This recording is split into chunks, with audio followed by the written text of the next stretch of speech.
Ashama harka fuudhee hordoftoota chaanal kootii kan taatan marti keessanuu lafaaf iddoo jirtanitti nageenya waaqaa isiniif haa baay'atu. Akkam turtan akkibsaa kana geessan ani obboleettiin keessan nagaa guutuu irraa afaan qaba. Nageenya na bukkee ture isin birallee haa jiraatu isiniin jechaati. Namoonni chaanala kanaaf haaraa taatan sabiskiraayib laayik gochuudhaan nu jajjabeessaa. Namoonni maatii koo turtan immoo isinis baga nagaan na eeddan laayik gochuudhaan yaada keessan koomentii jalatti naaf qooduu hin dagatinaan isiniin jedha. Har'a deebi'ee dhufeen jira. Gaafii wayii gaafatame gaafii sanaa fuula keessan duratti waan an gaafatameef anis deebisuudhaaf qophii ta'ee dhufee jira. Gamanumaan gara gaafii kootti haa dabarru. Gaafii tokko aga 10 gaafatameen ture. Akkas jedha. Gaafii koof osoo irraa hin hirree osoo itti hin daballee dhugaarratti hundaa'ii naaf deebisi. Ani YouTube mataa kootii hin qabu.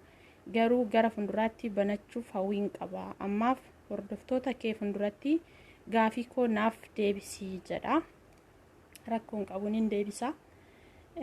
Maqaa kollee hin dhayin jedhamee jira. Homaa gochuu hin dandeenye. Kanaaf gaafii tokkoffaan akkas jedha. Ati Oromiyaa keessatti iddoo kamitti dhalattee guddattee jedha. Ani Oromiyaa keessatti iddoo natti dhaladhee guddadhee Shawaa Kaabaa Aanaa Kuyyuu ganda Jalaa Garressaa keessatti dhaladhee guddadhee jechuudha. Gaafii tokkoffaa asumaan deebisee jedheetii yaada. Gaafii lammaffaan immoo akkas jedha. Miidiyaa irraa waan gaarii moo waan badaa barattee jedha. Tole kuni akka itti fayyadama keenyatti miidiyaa irraa waan gaariis barachuu waan badaas barachuun akka itti fayyadama keenyatti jechuudha. Sababni isaas nama waan gaarii dabarsu yoo hordofne waanuma gaarii irraa baranna. Nama waan badaa dabarsu yoo hordofne garuu waanuma badaa sana baranna jechuudha. Kanaaf akka itti fayyadama keenyatti jechuudha. Miidiyaan guutumaan guututti waan gaarii qofa dabarsa jechuullee hin dandeenyu. Guutumaan guututti immoo waan badaallee of keessaa hin qabu jechuu hin dandeenyu jechuudha. Suni akka itti fayyadama keenyatti jechuudha. Kanaaf ani miidiyaa irraa waa baay'ees baradhee jira. Barumsa hedduu argadheera. Miidiyaan anaaf mana barumsaa kooti jechuudha. Waa baay'ee irraa baradhee jira. Kanaaf akka itti fayyadama keenyatti yoo nuti nama waan gaarii dabarsu hordofne waanuma gaarii irraa baranna jechuudha. Gabaabumatti suni akka itti fayyadama keenyatti ani waan gaarii yookaas akka mana barumsaatitti waa hedduu irraa argadhee jedhee yaada jechuudha. Gaafii lammaffaa asumaan xumuree jedhee yaada. Gaafii sadaffaan immoo fundurri keenya bara haarawatti deemaa jirra. Mee bara haarawaa kanatti biyya keenyaaf maal hawwita jedha. Kuni sirriidha. Hawwii koo bichaa osoo hin taane hawwii nama biraa namoota hedduuti jechuudha. Maaliif biyyi keenya yoom nagaa argatteetuyyuu barri boo'ichaa barri gaddaa kun nurraa darbee ilmi namaa waliin kolfee taphatee waliin nyaatee dhugee yoomi kan arginu jennee hundi keenyayyuu hawwii keenya jechuudha. Kanaaf ani bara haaraa kanatti rabbi bara boo'ichaa bara gaddaa bara kana mara isaa nurraa dabarsee rabbi maaliif bara baraan hin darba jenna garuu barumaan boo'icha gadda kan nuti agarru jechuudha. Kanaaf barri kun nurraa darbee barri kun immoo bara haaraa bara gammachuu bara jaalalaa bara ilmi namaa waan qabu waliin nyaatee dhugee kolfee taphatu nuuf haa ta'uun jedha. Irra caalatti biyyi keenya nagaa yoo argatte nuti illee nagaa argannee jiraanna jechuudha. Maaliif biyyi keenya nagaa hin qabu jennaan akkuma argaa jirtan kana eenyumtuyyuu sammuu nagaatiin jiraatee hojii isaa hojjetachuu hin danda'u jechuudha. Kanaaf biyyi keenya immoo yoo nagaa qabaatte nuti illee nagaa qabna jechuudha. Iddoo godaannee hojjetaa jirrutti illee nagaa argannee ni hojjetanna jechuudha. Kanaaf biyya keenya walumaa galatti nagaa gammachuu jaalalan hawwan jedha. Gaafii sadaffaa xumuree jira.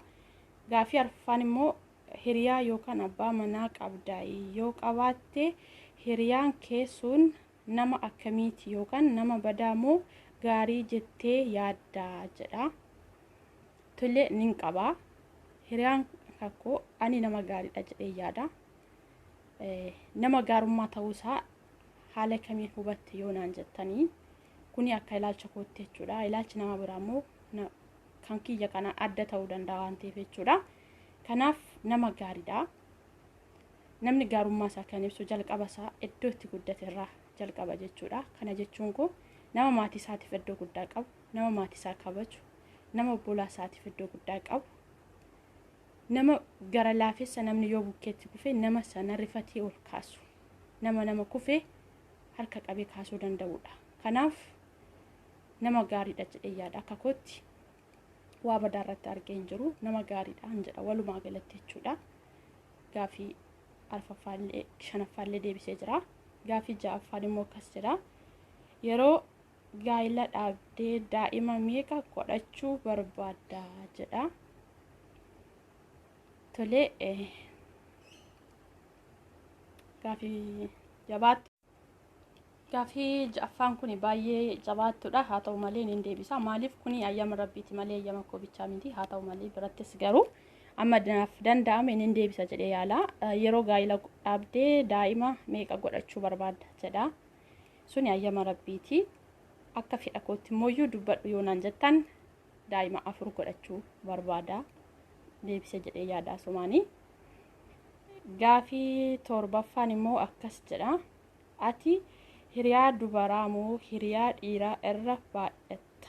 Kana siin jechuun koo dhiiran irra caalaa walii galta moo shamarran irra caalaa walii galta jedha. Ani dhugaa dubbachuuf yoo ta'e ijoollee shamarraatiin walii galu.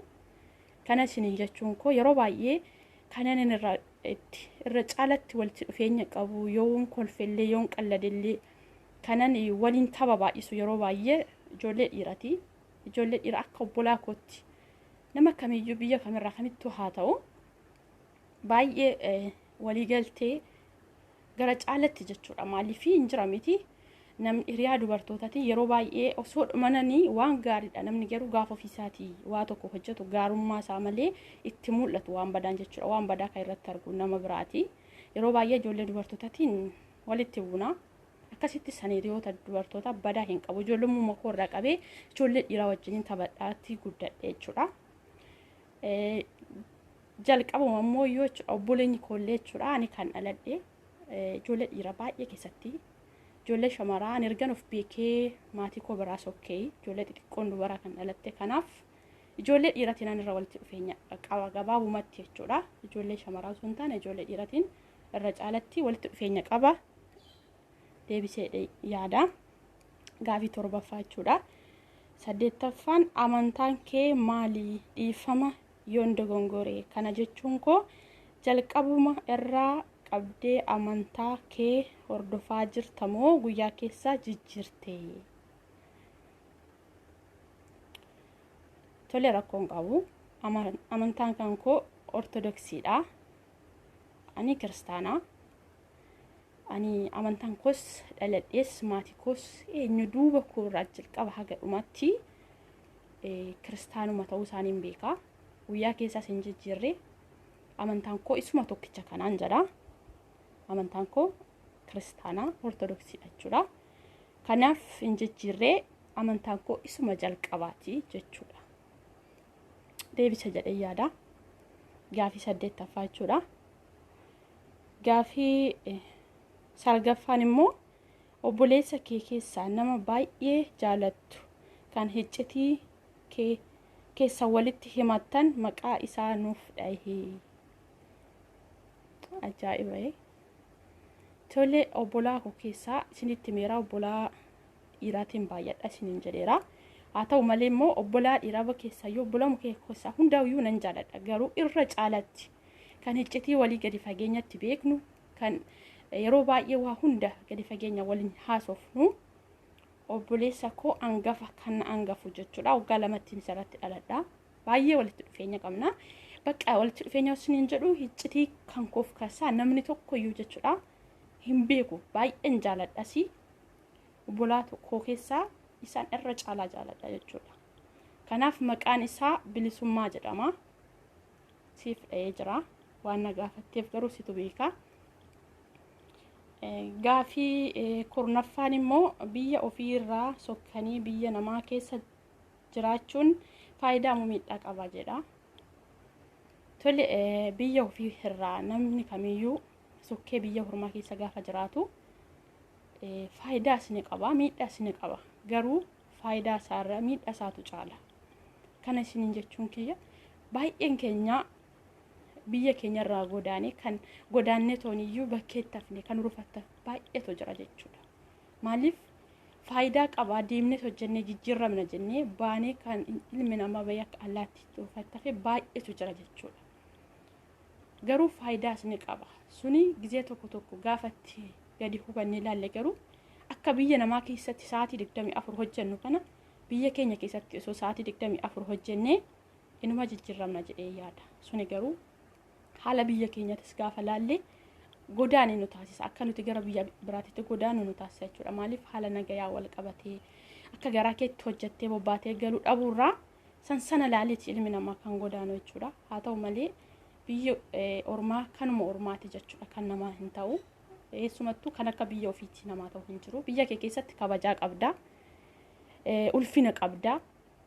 Biyya ormaa keessatti garuu akka sana miti jechuudha. Kanaaf angaruu biyya ormaatirra gabaabumatti faayidaa isaarra miidhaa isaatu caalan jedhaan.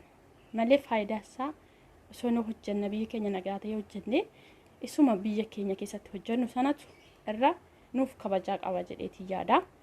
Kuni akka ilaalcha kootti ilaalchi nama biraa immoo kan koo kanaan adda ta'uu danda'a. Kanaaf gaafiin koo kanumaan gaafatamee xumuree jira.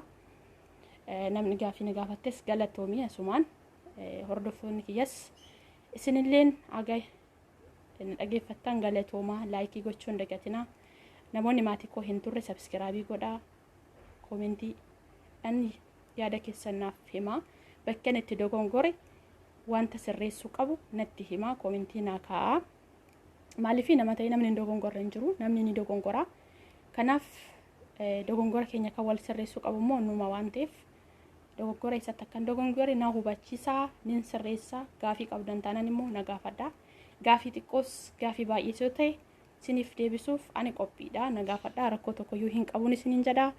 Gabanumaan xumuree jira. Galatoomaa, laayikii gochuu, koomentii hin dagatinaan isiniin jedhaa. Sheerillee taasisaa. Waan dhaggeeffattaniif galatoomaa. Hanga yeroo biraa mata duree addaatiin walitti deemnutti turtii gaarii nagaan naaf turaan isiniin jedha.